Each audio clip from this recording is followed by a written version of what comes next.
up, Daddy Gang? It is your founding father, Alex Cooper, with Call Her Daddy. Mischa Barton, welcome to Call Her Daddy. Thank you. Thanks for having me. I'm so happy we're finally doing this. I know. We've wanted to do this for so long and our schedules have been shit and we're finally here. We're on the couch. We're cozy. We're ready to go. We're doing it. So Daddy Gang, we're currently in New York, which is where you grew up and kind of where you really, I feel got your start. Do you plan on staying here long term? Is New York it for you? I love New York. I just feel more at home here. This last year, since we first started talking, I've been spending a lot of time in London and Europe again. But I get those kind of vibes when I'm in New York, and I get the culture, and I started in the theater. I love being able to go to the theater all the time and hang out in the cute little bookshops, and I love the village where I live. It's romantic and cute. And, it is. It's magical. I used to live here, and every time I come back, I'm you're an East Coast girl, right? Yeah, Pennsylvania. Yeah. But you were born in London or Yes, England? yeah. No, okay. I was born in London, and then we moved to New York when I was 5.5. So I actually had a little British accent and the whole thing when I was a kid and had to lose it. I got teased mercilessly in school. Was that actually a good thing sometimes for work? Would they be do a British accent and you could, or do an American and you could? Yeah, I still do. I'm very grateful for it because when I went to they had to send me to a speech coach to get a proper transatlantic accent. So they're be a Valley girl, bitch. You're oh God. What? Well, that's really hard for, believe it or not, that's more complicated. It took living in LA for years to be able to understand what that even was. Because I only moved to LA for the OC. So they would always be can you sound more you're from the Valley or more Orange County? And I was I don't actually I've never been to Orange County. I don't actually know what that is. You know what's weird though, listening to you talk, you're so right. You have this eloquent, tiny twang underneath, and it is clearly from that English background. So you got a great voice. Going back to the beginning, what were you like as a kid? I was pretty serious and very shy at first. So I was painfully shy and kind of awkward, I guess. Not very but very serious. When we think of actors and actresses, I feel people that can't relate are always oh my gosh, they're the most outgoing and then I feel every time I speak to an actor, they're no, I'm insecure. I was trying to find my voice, so acting helped. How did you then find yourself putting yourself in these situations? I got into it by I didn't want to do any of the outdoor activities at camp, and so I wrote this monologue, and then that was what you all had to perform something or show what you'd been doing all summer at camp. And so my big sister had been horseback riding and doing all this stuff, and I was just sitting there writing, and I performed the monologue, and then I guess someone's parent in the audience was an agent at a literary agency here in New York and was oh well, she should definitely get into acting. And so I tried it, and yeah, the rest is history. When I think about child actors, I always am okay, I can't imagine your social life in school, but was your experience you were the cool kid in school, or were you getting bullied, or you were just kind of fitting in? I was always a bit on the outside. I only had one best friend, and I was friends with a lot of the boys, but it was always me and this girl, Laura Katzman, and it was just the two of us, and we were kind of outsiders, and we were considered a bit yeah, gothic, a bit weird, a bit off the beaten. So we weren't popular, no. Yeah. That definitely wasn't the case. And I got teased once The Sixth Sense and stuff came out, and the kids realized that I was in movies, then I got teased. And I did not want to be homeschooled. They tried, and I fought that tooth and nail. I just acted up until they sent me back to school. I just didn't want to be stuck at home with my sister and taken away from that social, it was so important to me to have some semblance of a normal kind of, I enjoyed school. I really genuinely enjoyed learning, and I didn't want to become that weirdo kid who was isolated, who had no social kind of interaction. Right. You're let me be gothic with my one friend in the cafeteria, mom. Let me live. Yeah, okay. that was important to me. So after high school, you had plans to go to Yale. There was an early acceptance to the drama program, which I wanted to do. That's like a huge deal. And then you decided not to go. I got cast in the OC when I was, it was right at that kind of pivotal moment where it was going to like kind of, affect the rest of your life. And I fought it originally. I didn't really want to do it, but I flew out and I kind of did an episode on another series, like a different series that McGee was doing. And basically everyone was like, you have to take this opportunity. You have to, because it's a big role and it's a life-changing thing. Do you ever look back at that decision and like question I mean, yeah, but like I'm still like that. Like I live near NYU. I like every day I walk by, I'm like, I used to sit in the back of like some of my friends' lectures and classes that were going to Columbia and NYU and stuff. And I would just I was obsessed with school culture and learning. I really enjoyed it. I'm going to walk past NYU like tomorrow and I'm like, is that Mischa? You're like sitting in the classes. Yeah, but I find it fascinating. I mean, my big sister, she's so smart. I mean, she studied law, politics, economics, and it's always she went to the University of Edinburgh in the end, but I don't know. I was always very jealous of that. But yeah, it always kind of didn't sit well with me that I didn't get to do university, that I didn't get to go to college. So we talk about the OC. We got to get into it. You mentioned you obviously took that instead of going to college. Obviously, the OC was this phenomenon that I don't know if anyone expected it, but it is still iconic to this day. People still talk about it. COVID, everyone's rewatching it. New people are finding the show. I'm curious, did you have any idea that it was going to be as big as it was? Not really, no. I think the first time that we realized was when we went to the first premiere episode of it, and we literally thought that that whole crowd was there for something else, and we were I remember we were all riding in the same van together, and we looked over and we were like, what's that? And they were like, no, that's the premiere for your show, that's where you're going. You were obviously the youngest of everyone basically on that cast. You were 17 at the time and everyone was in their 20s, 30s, 40s. What was the dynamic initially like with you and your castmates, you being 17? Well, I think it was a bit tricky for everyone because just having I was experiencing all of my firsts, and I was so young, and my mom would be on set, and I just needed a lot more attention in that sense because I had my mom there and there was stuff going on and I was just finishing up school, and so it was a lot of my firsts, let's put it like that, and I that kind of really separated me a little bit from them in the sense that I wasn't out there living on my own in LA yet. I didn't realize that the romantic partner that you had on your on-screen relationship with the character Ryan Atwood, with Marissa, you being 17 at the time, I didn't realize he was 25. And so again, as a 17-year-old playing across a 25-year-old, that's a pretty big age gap. How did you feel about that romantic on-screen relationship? Yeah, it wasn't just on screen either. I mean, It was kind of complicated for me because I said, I went into that a virgin, a kid, really feeling I needed to grow up quickly to portray acting with people older than me was a bit oh wow, they know what they're doing, and there's gonna be relationships on this show and you're gonna need to play that part, and I didn't feel really ready for that because I was always a really late bloomer in school, and I hadn't really dated, and I just had no idea what I was doing really. So I felt I needed to catch up, I think, a lot of the time. So you had a relationship with your castmate? Yeah. I mean, that was my first, and I had no idea what I was doing, And I think that kind of set things off on the wrong foot too, because it was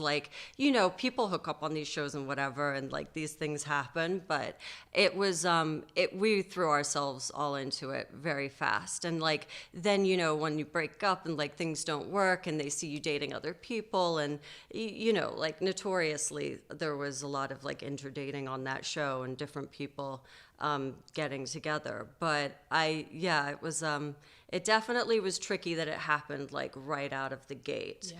And that like I felt overwhelmed and not ready for any of that. And kind of like, they were also like, I remember they were like, Mischa's disappeared with Ben and like she's only 17 and a half, 18, like, and the producers like went to my parents and were like, it was like it was kind of a whole ordeal. And so like that's in the very beginning of the show before we're even like halfway through a season. So there was a lot going on there. That show, it just, so much happened in 3 seasons. It really feels like it was over the course of like 7 years or something, but it wasn't. It was like all crammed into this tiny little space. I didn't understand how much, and I'm not saying this happened in your case, but like I didn't understand how much directors like are really like promoting, yes, like hang out together and be together. Like it works for chemistry. But was that your case where they supported it? Yeah, I mean, it kind of felt like a double-edged sword because like, exactly what you said. They're like, oh, we want it to seem like you guys are all friends and that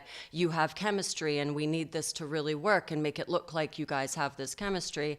And then you sort of get punished for it on the flip side. And they're like, oh, but not so much that it like affects our production or like what's going on here. And there's nothing you can really do about that because it's too late. Like, and, I feel like when I was that young, so like in first relationships, like you just kind of know what you don't want. You don't know what you do want. And so you kind of like panic and try to like, yeah. So it was definitely a tricky balance to strike. How did you emotionally and mentally handle a dynamic where you still have to see someone every day and like be cordial, but well, I mean, yeah, we just had to like suck it up and get on with it. And there was a lot of like jabs behind the scenes and off camera and kind of like, yeah, I felt like that kind of ostracized me as well because like, there was a marked difference in like maturity level there. And so like it was yeah, I don't know what to say about it. We got through it. A lot of jokes, a lot of like, I really loved our crew and I did feel that they were really there for us and that it was like a family. And that part was positive. And like, I remember Rachel was saying to me recently, like she looks back at the scene where we're all playing like chicken in the pool and stuff. And it's like, those were genuinely happy moments where we could forget about like all the pressure that was on us. And like, and it was really hard because, you would be out getting photographed with different people. And like, I did start dating. And then, you try not to bring that on set when people are, you just try to let it go at the door and kind of get on with it and keep working. Support for Call Her Daddy comes from Google Pixel. All right, Daddy Gang, let me set the scene. You are on a girls' trip. Everyone's dressed up. It's the perfect golden hour lighting, and somehow it is impossible to get a group photo where everyone looks good. One person's blinking, another hates their angle, and of course, the one where you look amazing is the one your friends hate. That's where Google Pixel 10's camera comes in. This thing is wild. It has auto best take that automatically finds and combines similar photos into one where everyone looks great. So all those blinks and lookaways are replaced with picture perfect smiles. And you know how you always take great photos of your friends, but they can't seem to take a decent pic of you? Well, the Google Pixel has a feature called Camera Coach that literally coaches you on how to take the best photo. Left, right, zoom in, step back. It maps it all out. So when you ask someone to take a photo of you, you know it's going to look good. It's the girls' trip essential I didn't know I needed. So yeah, get outside of your comfort phone and try the Google Pixel 10 Pro. Check it out at googlestore.com. Camera Coach results may vary. Did you end the relationship? Yeah, I mean, I think, like one of those things, you're so young and you realize like, I'm not ready for this. Like, I have no idea what I'm doing. Yeah, like, it's overwhelming. Yeah, overwhelming and just like too close to home. Mm-hmm. Like you can't, it would be a very, very tricky thing to keep going on set. And I think, Adam and Rachel, like we all kind of experienced that in some form or another. But again, I just felt like not mature enough, like younger than them in that sense. I'd not dated before, and I was not aware of, and I think he was like really angry with me to begin with, and like kind of like, and I felt the punishment of that. Like I felt that from the producers as well, that they were not like happy about that. But like that's where like there was such great chemistry between the characters, and I think like people did fall in love with them because there was like genuine friendship and love there on some level, you know? Such a good point. Like I remember when I had Rachel on my show and we talked about her and Adam, and like the chemistry between the cast, the core four, it was like overwhelming for people, and we romanticized it so much. And I could imagine, you're right, like ending relationships like Adam and Rachel at one point, like it was so heightened. But that sexual tension was there. Remains. And it really, like, it reads, like, even when you're looking at the scenes on, like, the Ferris wheel and stuff, and, like, you know, I think we, like, kind of hated each other at that point. But, like, there was still this, like, intense kind of, like, tension there. And so it really worked for the show. Can I ask if you lost your virginity when you were filming the OC? Is that kind of what Yeah. Like, that's what I'm saying. Like, I was just such a, like, I had no idea about relationships at all or sex. And so, like, it was kind of just like a whole learning curve for me. You had mentioned there was bullying on set in like an interview. And I'm curious if like you can talk about that a little bit as like being in that position. Like, how do you deal with that? There was just kind of like back talk between people, and like there was, I think I heard you say this in one of your interviews, it's typical that in these sets where like not everybody is going to get along, and even with like the secondary characters and like guest stars and people who came in, you know, there are going to be clashes, there are going to be people who are going to create rumors and make stuff up and like, and I think I was just very sensitive to that because I was so young, and like finding out that like maybe people were talking about you behind your back I was particularly like sensitive to that. It felt like high school, but in the real world, and very elevated and very magnified. Totally. Yeah. Marissa, the character you played, was like the it girl. Like she's partying, she can get all the boys, she's got like the family drama, she's getting into trouble. I'm curious, like, did you relate to anything that she was going through?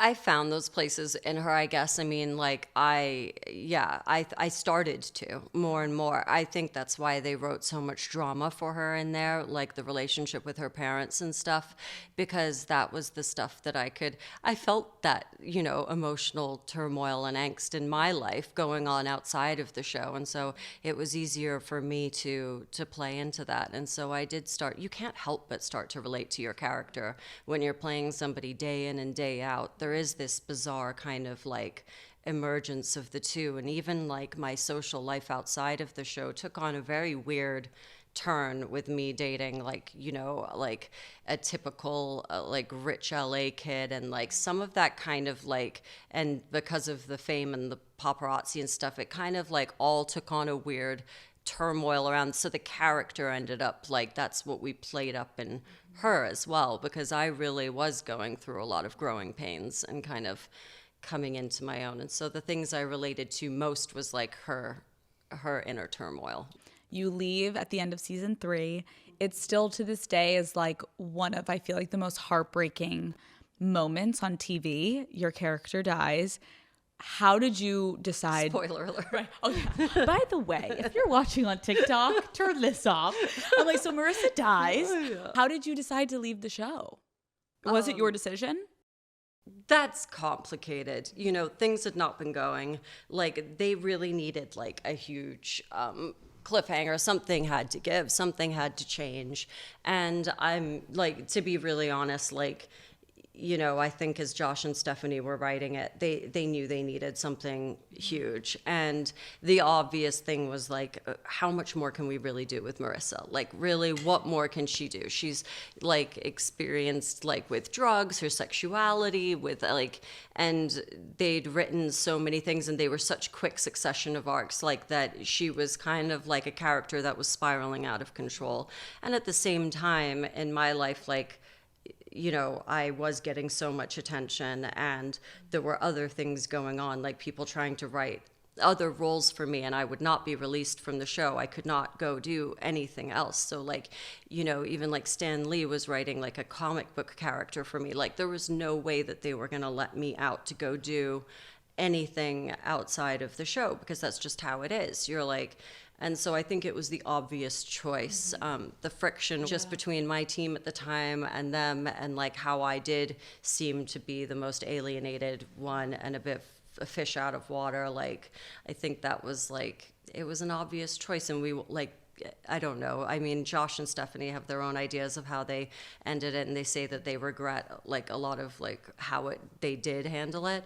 But I thought it made the most sense for her to go out with a bang. She wasn't really a character that I thought, you know, should just like fade off into oblivion, or like, you know, ride off into the sunset. Like, she had to go somewhere, and I felt like that was the right thing for her. Do you remember the feeling of when the world saw that scene? Like, did you pay attention to how many people were so devastated? Were you overwhelmed? Yeah, it was crazy. I had people crying in airports to be like, people would come up to me on the street and be like, can I hug you? Like, I mean, people wanted to like physically touch me. They were just very like concerned about what had happened with the character. And because they're like, you're alive. it really upset people, and it especially upset young girls, and rightfully so. I mean, it should. Like, you know, she had taken it too far, and like, but all the best characters do, and like all the best characters kind of like, you know, have some huge tragedy. Hers is a bit final, but just a bit. When you went on the OC rewatch podcast with the girls, I remember watching you, like, you looked upset when you were watching that final scene. You were like, oh my God. well, I haven't watched it maybe ever. Actually. Is there Like, a reason?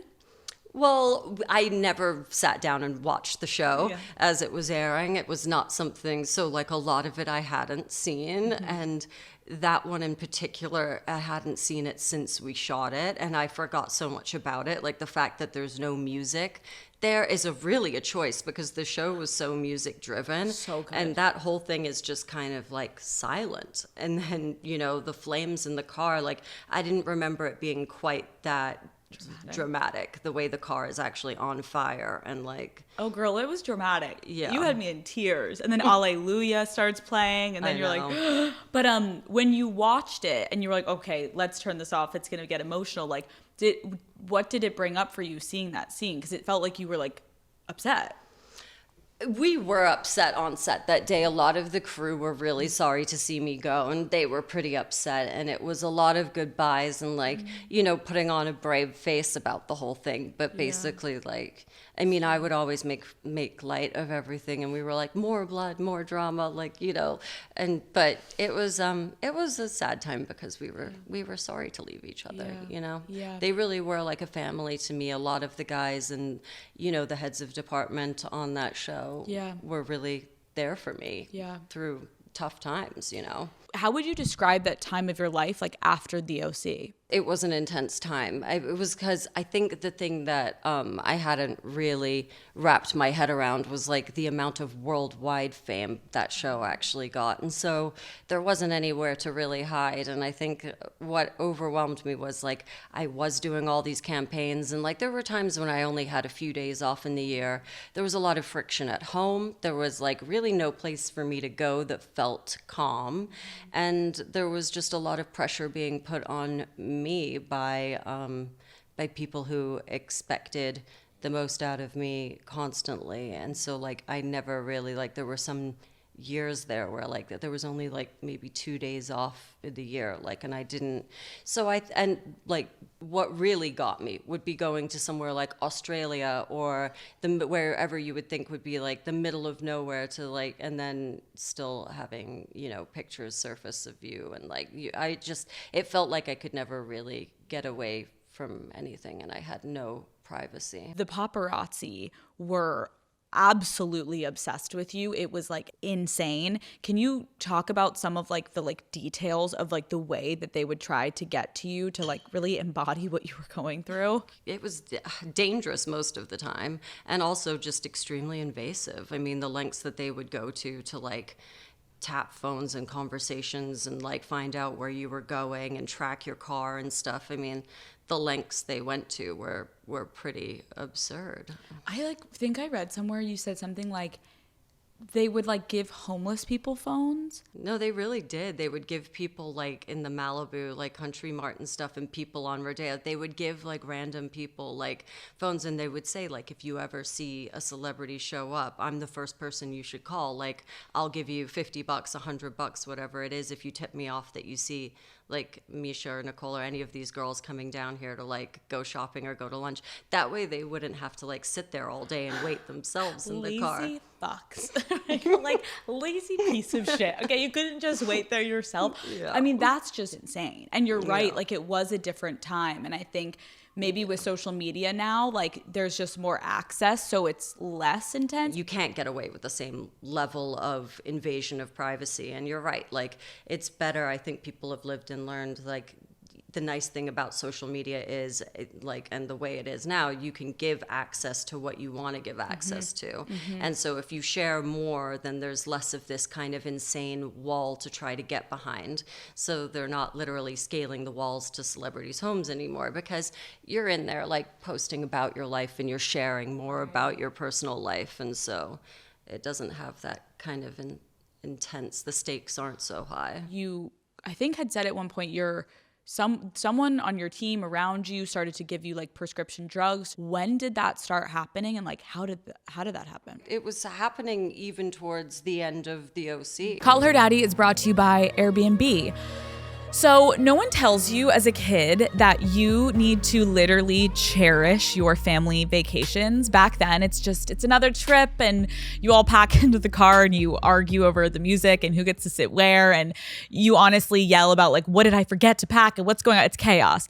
But now that we're all adults with jobs and partners and pets, and actually getting everyone together is just so much harder to pull off. And I miss the days when it was just second nature. So luckily, I have found that booking a stay on Airbnb is the literal perfect way to get everyone in one place so that we can all travel as a family again. We are actually planning a trip right now to a beautiful mountain house that we found for the holidays. We didn't know where we wanted to go at first, but as we were scrolling Airbnb's guest favorite section, we saw that this home had hosted a big family like ours before, and we were done, sold, let's book it. It has something for everyone. It is kitchen for my dad, who is basically planning to make all the dinners, an office where Matt and I can take calls because we're always working, and a big fireplace that has a wraparound couch that we can all hang out and play games at. So Daddy Gang, it also has dog beds for Henry and Bruce. Was that the main selling point? Maybe, I don't know.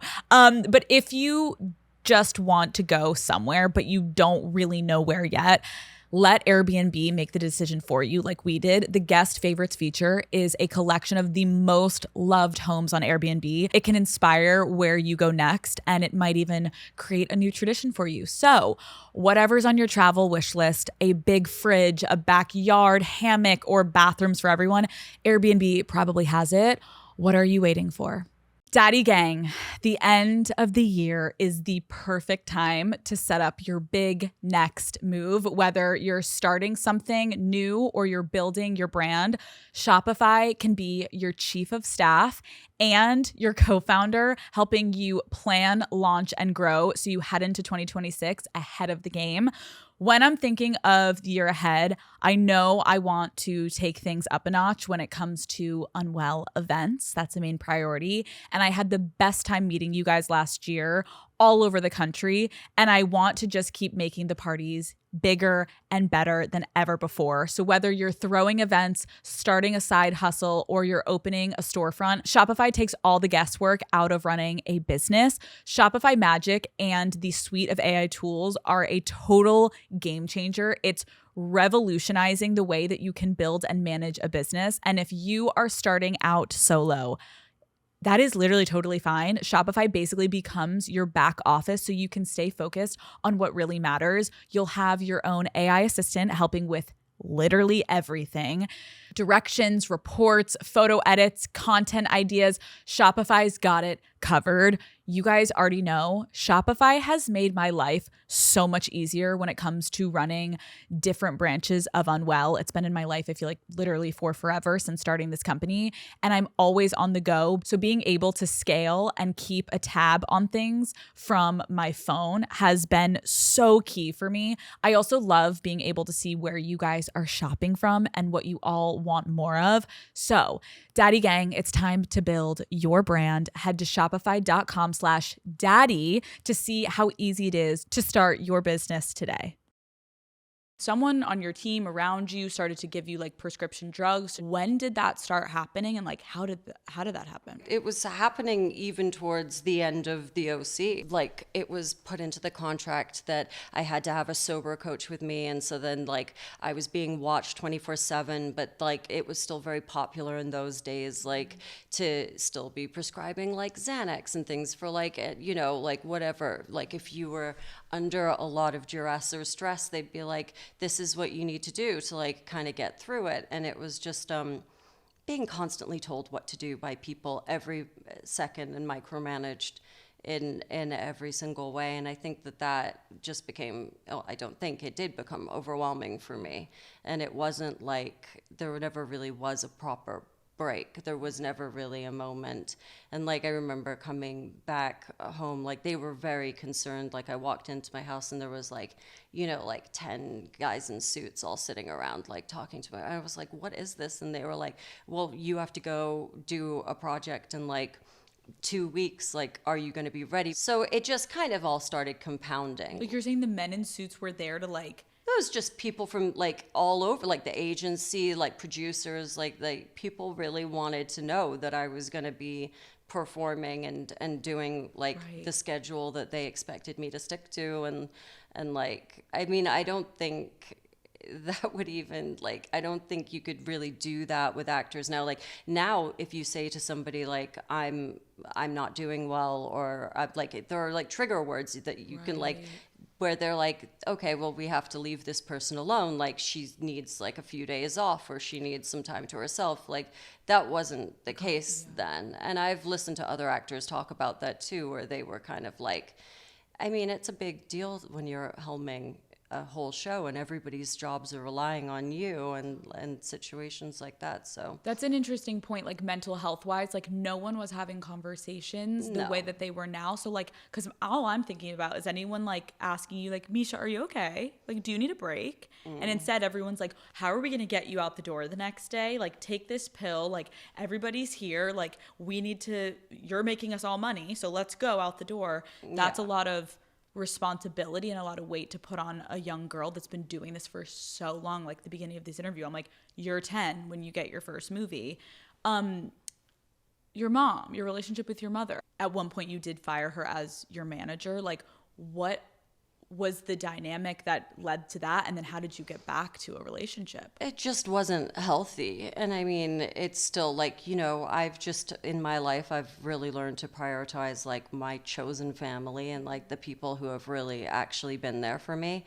I don't rely on like any one particular family member anymore. Like I've learned that for my own happiness, and like those relationships, I think in life, to be honest, are the most toxic, because you feel like you can say or do whatever you want to somebody because you're related. And I've found that those have been the hardest for me to really understand. So, I mean, I'm completely independent now, and I do everything for me. And, you know, like it's led to my like sobriety and happiness. And like I've had to watch other people crumble, and it's been hard to watch, but like, you know, I'm just grateful that I've been able to kind of find the people in my life who have been there for me consistently and consistently shown up for me. And so like that's led to where I am now, which is like healthy and sober and happy, and like, you know, but unfortunately I've had to lose a lot of family members along the way. And so like, you know, there are people in this industry who understand that. There are a lot of people. It's unfortunate, but it's sometimes like the reality of the world is that. I think it's a good point though. And I think I've talked about that on my show before. Like family, the word family is so just by the way that you define it. Like it doesn't have to be blood and you can make your own family. And like No. the family that you're born into, it doesn't mean anything. It's like if you're not getting treated correctly, like then you need to adjust your relationships and you need to reevaluate. And just because it's blood doesn't mean like you have to stay and you have to, of course, we're going to fight for things to a certain degree, but when it's so unhealthy, seeing things online of like potentially family members like stealing money from you, like how do you get to a place where you can like be in relationships moving forward and like trust people from previous things that have been like so heartbreaking and happening to you? Yeah, there has been a lot of heartbreak. I think that like for me, the thing is like I have to like really concentrate on myself because it sounds cliche, but like, you know, unless you love yourself and love you and like can spend the time with you, you're the person you have to answer to, you know, and like nobody else. And I've had other people I've been stolen from and lied to in so many different ways over the course of, you know, the last 10, 15 years especially. And like it's only in the last like 2-3 years even maybe that I feel like I have really taken responsibility for it and for myself and like been like, you know what, the only thing that I can do is just be happy, healthy, and sober and working out. And like that's the only thing that's really gonna like make my life worth living. Because I had given up for a while there. Like I just felt so, I don't know, it makes me emotional because I felt really alone. Yeah, so, I mean, it really has been just like cutting people out of my life, truly. Thank you for sharing that because I can imagine it's so hard when I'm like, you're talking about your family and you're talking about literally getting stolen from. You're like, how do you, like, that's something that is like, you couldn't feel more, how could you feel not alone? Like the people that you usually would turn to be like. Yeah, I mean, I think that, you know, I have to believe that in life everybody does things thinking they're doing it for the right reason and maybe like with good intentions.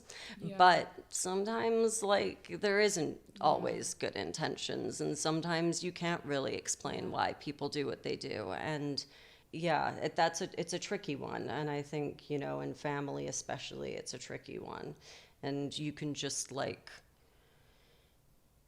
minimize your contact with those kinds of people and moving forward, be careful about, because I can tend to be a very open and trusting and kind of naive person for a long time there. And I had it happen kind of repeatedly to me in both like relationships as well, people using me. And so I realized that, I don't know. I mean, like maybe I wasn't the best judge of character for a while there, and to stop making excuses for other people, because I think for a long time I was making excuses because you don't want to believe that somebody would like, you know. Of course. I'm curious, Mischa, like when you were alone in those moments, like how did you keep going? Because I'm trying to put myself in your shoes of like knowing the closest people to you are kind of like just completely abandoning you.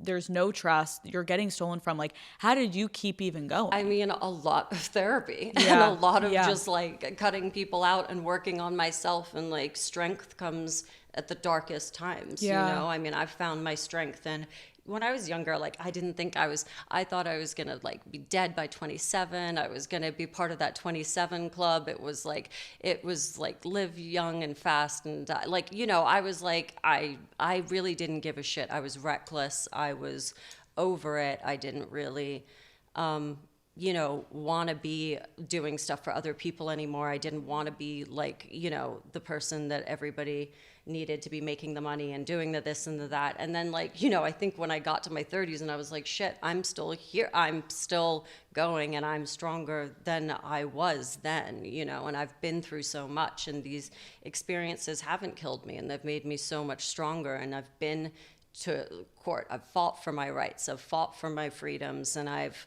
you know, like when you get past that and out on the other side, then your whole perspective on life and everything changes, because you're like, I am strong. Right. I'm strong. Here. And I used to get so upset with people because they'd be like, you're the strongest person I know. And that really felt like an insult after a while, because it just felt like, well, why do all these things keep happening to me? But it's true. I mean, you really do, when the chips are down, find that strength in yourself, you know? Yeah.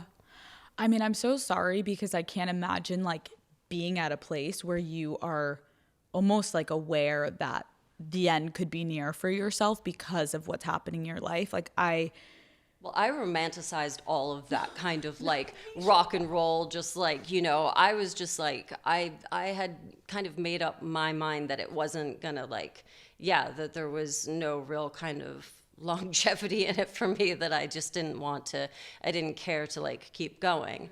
And then, yeah, like I said, I think just, I can't stand injustices in life, and like I really can't stand when people do take advantage of people. And I think that's where the strength that's really came from, is just like, you know what, like I'm not gonna take this, and like, yeah, fuck that. Like I'm not gonna sit by and watch these people do that. talking about that time in your life where like it was kind of like I was romanticizing it. It was like, fuck this. Like, so in 2007, you were arrested for a DUI, and a few years later, you were held in a psychiatric hospital. Behind closed doors, like what was happening with you at that point? Well, the DUI, I mean, I don't really know what to say about that. That was just, it was what it was. It was just like, it was a straight up, like, we were out one night and yeah, it was stupid. Got a DUI. The psychiatric stuff, like, that was just like having a full blown breakdown. And like, I mean, that time it was really, I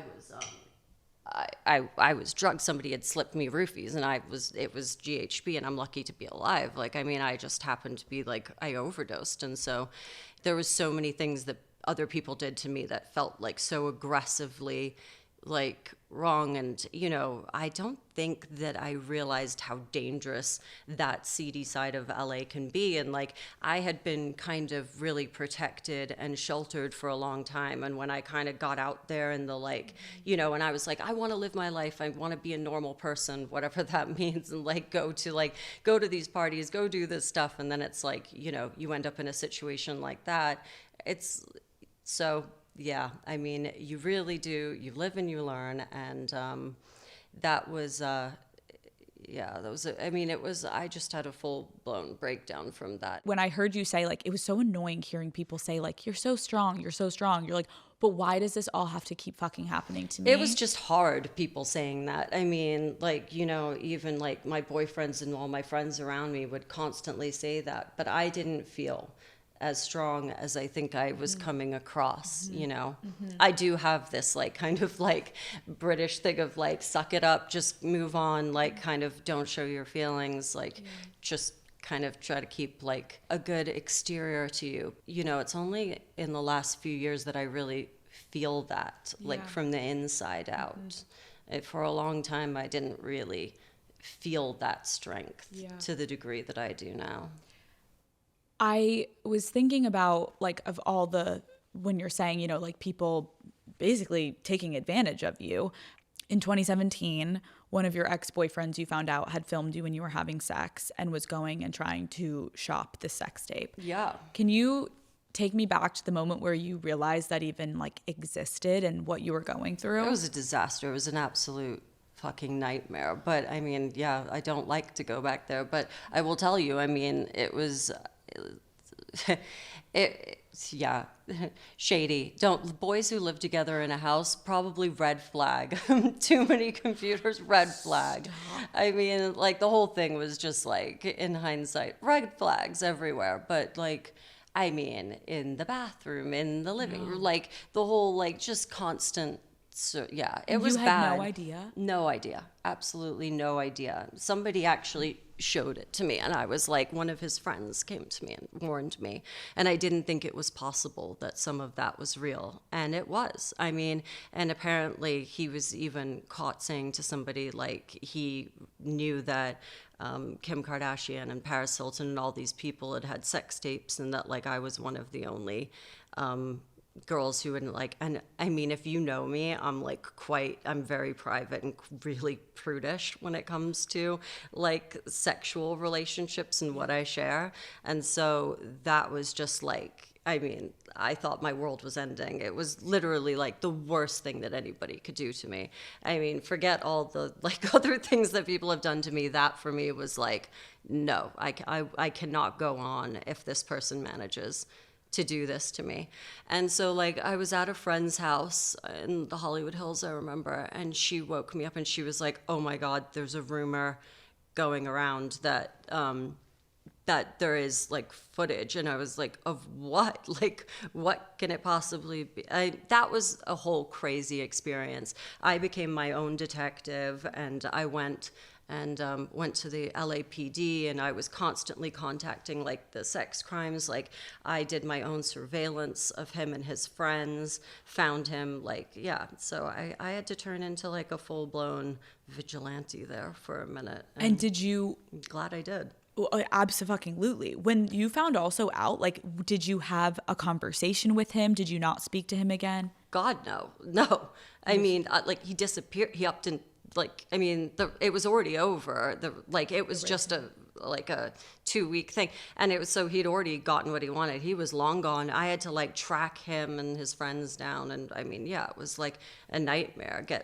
Going into court, getting all these restraining orders, constantly showing up for over a year, like a year and a half, over a long period of time. And if I hadn't had the support I'd had from lawyers and from other women who were more aware of it, and there was no real laws at the time. Like the LAPD were like, oh, we deal with stuff like, yeah, we know this stuff goes on. But I'll never forget walking into the police station and like giving them the address of the house where I thought most of it happened, and they brought it up and the cop turns the computer around and he goes, is that him? And he was actually there on Google Maps in front of the apartment building with his dog.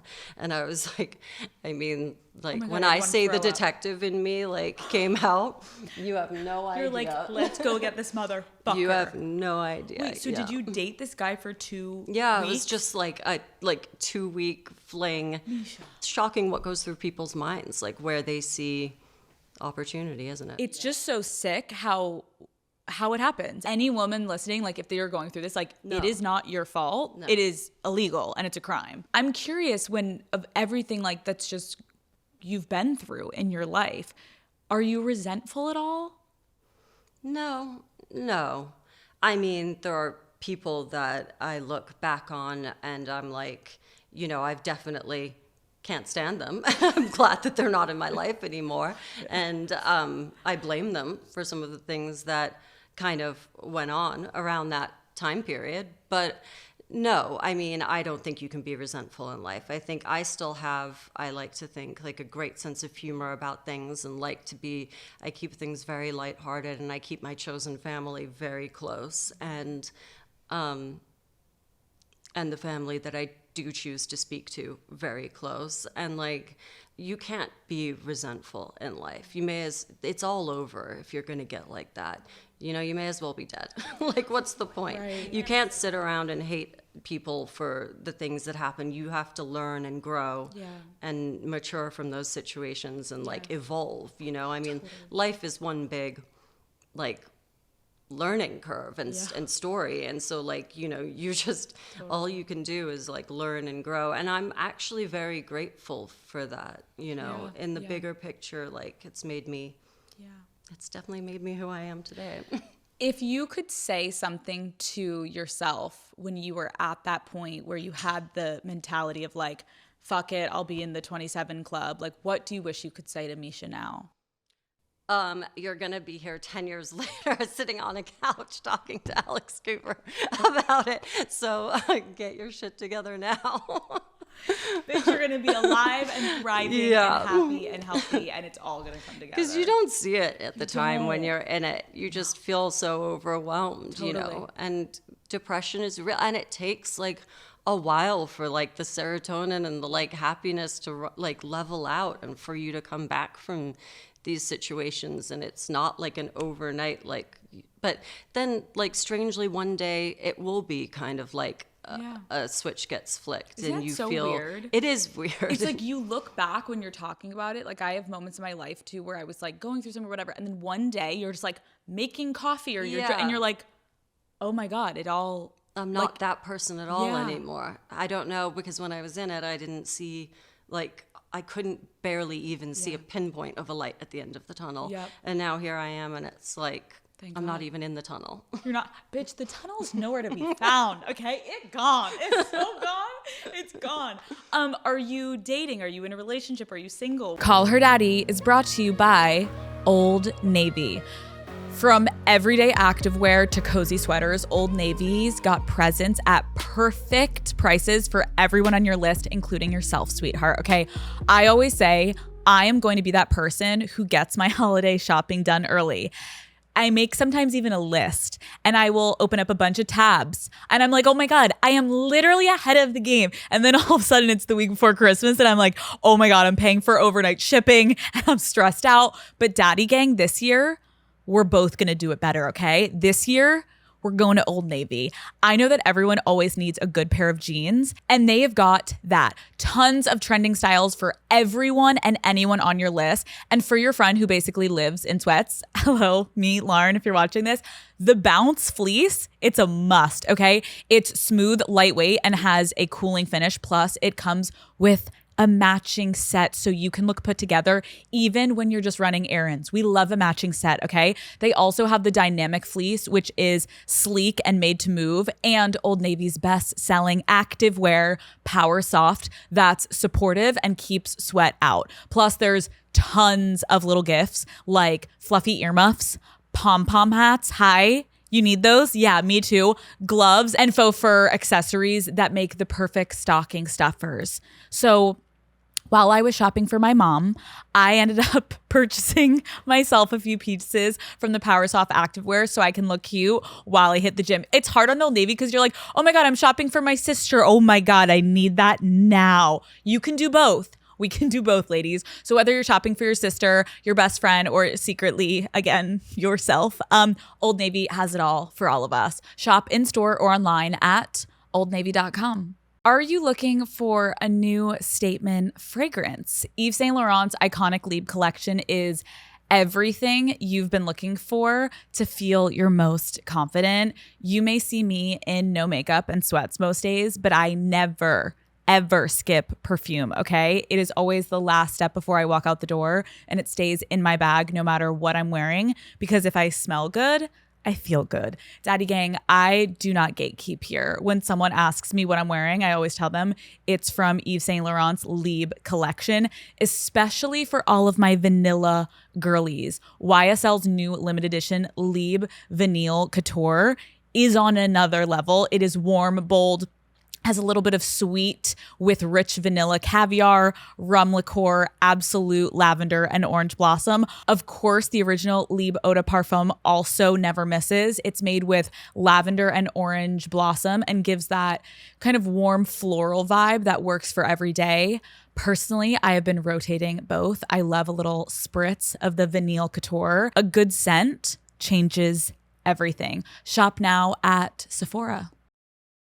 Are you dating? Are you in a relationship? Are you single? What are we doing? I'm single at the moment, and I love it. Oh my God. I love it. I really, truly have just been working on myself, and I fucking love it. It's great. I mean, I don't have to answer to anyone. I just, like, I feel very, like, you know, like, happy and sober and, like, clear, and like I can be healthy, and because I will fall into like, it'll all happen when I fall in love again. Like I fall hard and fast, and then I'm like, kind of almost codependent with that person. So I hope, like, moving forward, if I want anything from my relationships, it's that they aren't so intense. And I do feel like what I've learned though is like that's also just, we're talking about all these different stages of your life, and something I learned about myself is like I had a similar experience. Like I was like, God, these relationships are so heavy and so intense. And then the more I worked on myself and the more that I became the best version of myself, and it sounds like you're just in this place of like clarity and you're like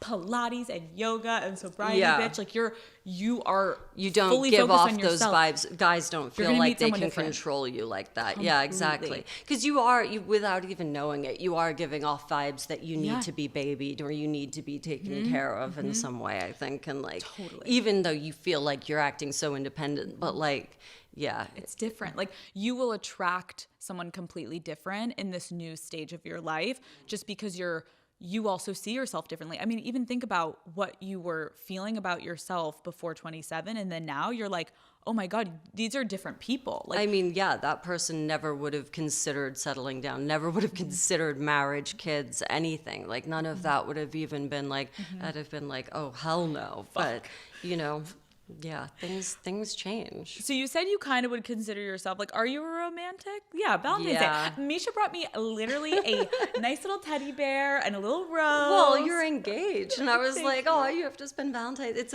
And I hate that word, Galentine's, but I was like, No. okay, so no, like, it's such an annoying word, isn't it? But anyway, I was like, if we're doing Valentine's Day, you need a teddy bear and a Let me be and a so rose. clear. I cannot explain to you how happy I am that I'm spending Valentine's Day with you. Aw. Like truly, this episode I already know is one, gonna help so many women, and two, like we're Mischa fans over here, okay? We fucking love you.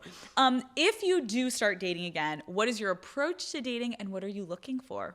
Oh man, I don't know. Like, I think again, with that, I went through phases where like I really wanted to date musicians and like be on tour and like, like Mischa. Yeah, exactly. Like those days are over. That's not attractive to me anymore. I don't want to be with like the guy in a band, and I don't like, I mean, never say never, but it's not really my thing. And I've kind of, I've moved on from all of that stuff, and I've matured. So you had a type? I mean, I did date a lot of like kind of band guys. I don't think I have a type per se, but What was it about the band guy that you were loving? Like, what was going on? I don't know. I was just young and thought that was cool to be on tour with like the Cold War Kids or Rooney and stuff. Like, like I thought Rooney. I was like having a blast. I was in my 20s. I don't know. Like, it was fun. Wait, I forgot Rooney was on the show. We had so many cool bands on the show. It was a great way to meet Music was people. everything. Yeah. Okay, so you liked the band boys, but now maybe we're like veering away. Yes, no, we have veered away. I like people who are driven and have their own stuff going on. It's incredibly important considering how like independent and driven I've always had to be in my life and am in my life. Like I need that and a sense of humor are the two main things. What is a non-negotiable for you? Like if you don't have a sense of humor and you can't make me laugh, like if you're not funny, then it's like, no, that's not going to work probably. Right, like I need to be cracking up. Yeah, I need somebody who feels like a best friend. So, because I think also, if you could talk about, because as we wind down, like I have a lot of, I just sounded like my fucking therapist. You guys, my therapist at like the 50-minute mark is like, as we wind down, I'm like, oh bitch, that's your way of telling me like it's over. Like you're gonna hang up on me. Panic. But as we wind down, I'm curious, like of all the themes we did talk about with men, like how have you, whether it's in therapy or just on your own journey, like how have you tried to rebuild trust? Because I feel like there's so many women that write into me of like, I just feel like I've been so fucking wronged by men, and sorry to all the men in the room, but like it's hard to not hate them because of the bad interactions you've had with them. Like, do you have any advice for women that have gone through? I've definitely become more of a girl's girl over the years, that's for sure. But what in relationships, like Yeah, how just, to how like did you not trust get again? Yeah, I mean, You have to. You just have to. I mean, you just have to keep your wits about you, but like you can't go around with, like we said, like resenting or having a chip on your shoulder and being like that, because also you won't attract like the right people in that phase either. So That's a good I point. love. I think, you know, everybody needs to keep an open mind. So there are good people out there. Even though this episode addressed a lot of you all suck. a lot of you. not so good people, but No, there are. You're right. And it's like, I think it's important to have conversations with like this of like, the bad can be really fucking bad and really fucking dark. But if you keep pushing through it, like you said, like you wish you could tell yourself then like, no, bitch, you are going to make it past 27 and Yeah. it is going to get better. And you are so strong, but you shouldn't have had to be that strong. But the reason you're still here is because you're so strong. And like, keep fighting to people listening that are going through it. Like there's a reason to keep fighting because it actually most of the time always does get fucking better. it does. What do you think is the biggest misconception about you? Ooh, I don't know. I think, like, honestly, a lot of people think that I am Marissa Cooper. Like, I think a lot of people think I'm going to be a really stuck-up bitch. Like, I do.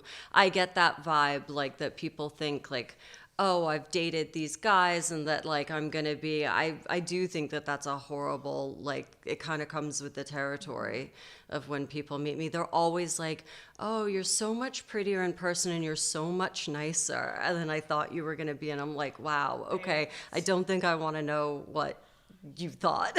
But, like, I think that seems to have been, like, the lasting stigma around things. I think it's the whole thing we were talking about of, like, you know, like the storylines of Marissa and like Mischa at the time kind of crossing and people just like equating the two with each other. I think that's been kind of a toxic kind of lasting, like that some people have stuck in their heads. Yeah. Does that make you at all like resent the character?